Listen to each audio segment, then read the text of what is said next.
สบายดีท่านผู้ชมอันนี้คือบรรยากาศอยู่บ้านสะขึ้นเด้อนี่เด้อเมืองจำพรแข้งสวรรณเขตบรรยากาศแคมข้างทางในของบ้านสะขึ้นเมืองจำพรท่านผู้ชมเอ้ย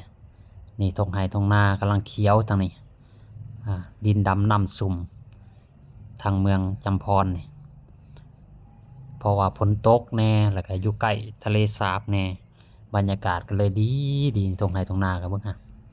เลี้ยวไปทางใดมีคลองน้ำได้คลองสลับประทานเฮ็ดนาปีเฮ็ดนาแซงนี่คลองน้ำเลยคลองน้ำสำหรับประทานสำหรับประทานคลองน้ำสำหรับประทานนี่ตรงไหนตรงหน้าก็เขียวเลยดินดำน้ำซุ่มเขาว่าเลี้ยวไปทางใดก็มีแต่ตรงไหนตรงหน้าอันนี้เขาเอิ้นว่าบอนอู่เขาอู่ปลาของเมืองจำพรแข้งสวรรณเขตนี่ได้นี่เห็นบ่อน้ำนองสาก็เต็มหนองอยู่ตรงไหนตรงนาก็อุดมสมบูรณ์เขตนี้ดินดำน้ำซุ่มท่านผู้ชมเลี้ยวไปทางใดก็บ้านสะขึ้นนี่เป็นบ้านลือบ้านสาได้ด้านเศรษฐกิจก็ดีดีเห็นบ่ถนนหนทางก็ดีพร้อมอันนี้ก็สภาพหรือว่าหยังศาลา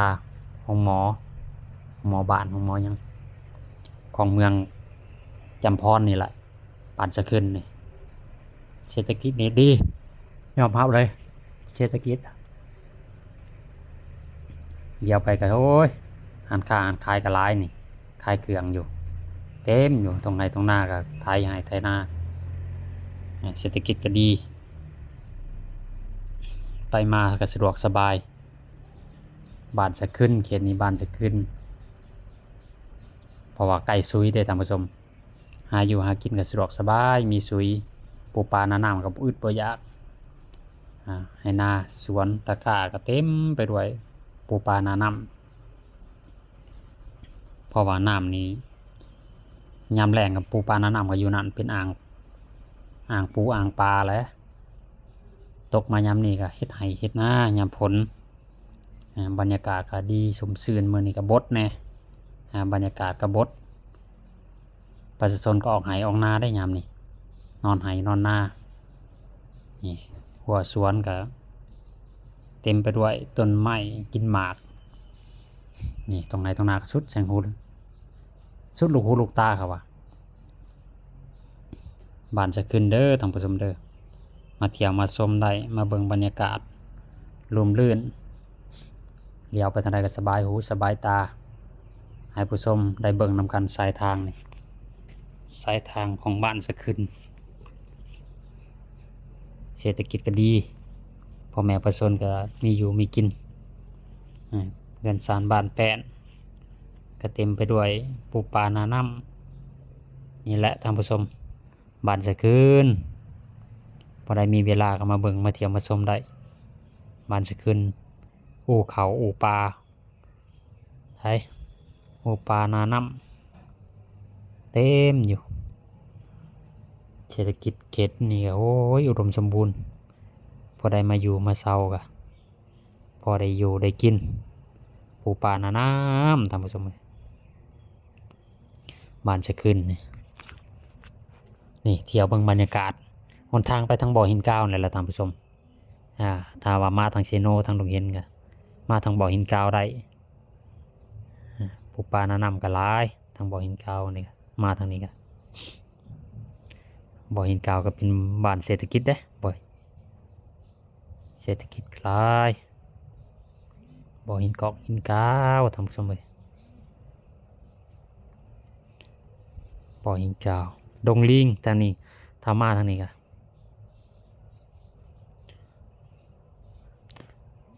มาทางนี้ก็มีดงลิงมีหอไตมาเที่ยวมาชมแถวนี้ได้มาเที่ยวมาชมได้เด้อหอไตปิฎกแข้งสวรรณเขตถ้าว่าผู้ใดยังไม่เคยมาก็มาได้มาเที่ยวมาชมมาเบิ่งมาเห็นเป็นหูเป็นบุญได้เป็นบุญได้มาเที่ยวมาชมหอไตรปิฎกแข้งสวรรณเขตถ้าว่าใครมีลูกมีหลานก็ชวนกันมา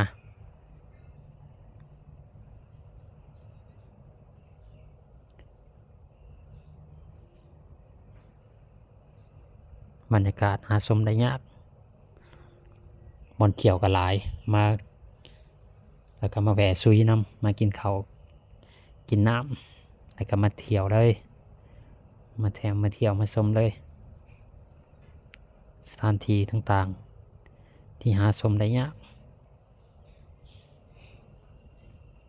มาเบิ่งเด้อตุมเมืองสวรรณเขตพื้นแผ่นดินคำวัฒนธรรมล้ำเลิศเป็นบ่อนเกิดหมอลำ4 จังหวะท่านผู้ชมสวรรณเขตมาเที่ยวมาชมบรรยากาศดีๆนี่หาชมได้ยากเลยมีโอกาสเลยไปมาเที่ยวมาชมมาเบิ่งยามที่เรามีโอกาสพามาเที่ยวมาชมบรรยากาศดีๆนี่หาชมได้ยากเลยท่านผู้ชมเบิ่งเด้อบรรยากาศแคมป์ข้างทางท่านผู้ชมว่ามีอย่างไรก็รับชมไปนำกันนี่บรรยากาศดีๆนี่หาชมได้ยากติดตามรับชมได้ท่านผู้ชมเอ้ยบรรยากาศแบบนี้นะรับชมครับยังได้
สบายดีท่านผู้ชม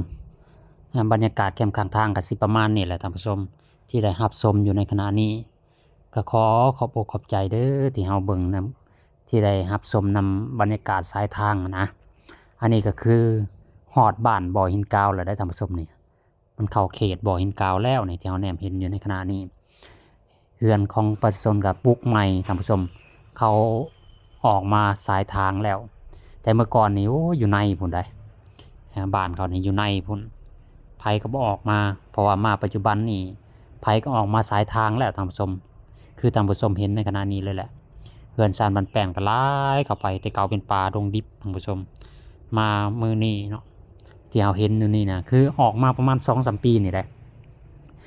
ที่เรือนออกมาหลายนี่ตามสายทางนี่แต่เมื่อก่อนนี่ก็โอ้ยเป็นป่าเป็นดงท่านผู้ชม5-6 ปีขึ้นหลังครับเฮาผ่านนี่โอ้ยบรรยากาศเย็นต้นไม้มันหลายท่านผู้ชมมีแต่ต้นไม้ใหญ่ๆสายทางแต่มาปัจจุบันนี่ก็เป็นเรือนประชาชนหลายแล้วท่านผู้ชมเฮาเลี้ยวไปทางใดก็มีแต่เรือนประชาชนสายทางแล้วก็ประชาชนก็เฮ็ดการเกษตรนี่เห็นบ่ตนาเรือนเป็นสวนปลูกอ้อยปลูกมันท่านผู้ชมณปัจจุบันนี่สวยเป็นสวนอ้อยสวนมันหลายแล้วท่านผู้ชมที่เฮาเลี้ยวเห็นในขณะนี้ให้ท่านผู้ชมเบิ่งนำกันเด้อบรรยากาศสายทางอันนี้คือเป็นเข้าสู่บ่อหินกาวท่านผู้ชมบ้านบ่อหินกาวอันนี้ละบ่อหินกาวนะท่านผู้ชมเวียดนามมาขุดคนแล้วก็เอาเมือเวียดนามท่านผู้ชมเมือเฮ็ดเป็นสินค้าส่งออกมาขายหลายๆประเทศเนาะเป็นว่าเป็นถ้วยเป็นซามดินนะเวียดนามเขาก็สิแก่เมือแล้วเขาก็ผลิตออกมาเป็นกะโหลเป็นหยังเป็นหินอ่อนปูเฮือนปูซานนี่นะนี่แหละบ่อใหญ่ที่สุดแหละก็เอามาก็หลาย10 ปีท่านผู้ชมเป็น4-50 ปีพุ่นแหละเขาเอานะบ่อหินกาวเป็นบ่อใหญ่ได้อยู่แข่งสวรรค์เขตนี่บ่อหินกาวก็ให้ท่านผู้ชมเบิ่งเฮือนซานประชาชนเนาะอยู่ในเขตนี้ที่เขาดำรงชีวิตอยู่ชายทางนี้ให้ท่านผู้ชมเบิ่งนำกันว่าบรรยากาศเป็นอะไรนะบ้านบ่อหินกาวแข่งสวรรค์เขตท่านผู้ชมนี่บรรยากาศอ้อมๆนี่ขึ้นกับเมืองจำพรได้ท่านผู้ชมนี่ได้บ้านนี่ขึ้นกับเมืองจำพรยังอยู่ในเขตเมืองเขตจำพรอยู่ท่านผู้ชมเบิ่งเด้อท่านผู้ชมนี่เงินสารบัตรแปลนประชาชนบรรยากาศเป็นหาชมได้ยากท่านผู้ชมเอ้ยดำรงชีวิตแบบอยู่ตามธรรมชาติเป็นพิธีพิถันได้ก็ขอบอกขอบใจที่รับชมคลิปจนจบเด้อท่านผู้ชม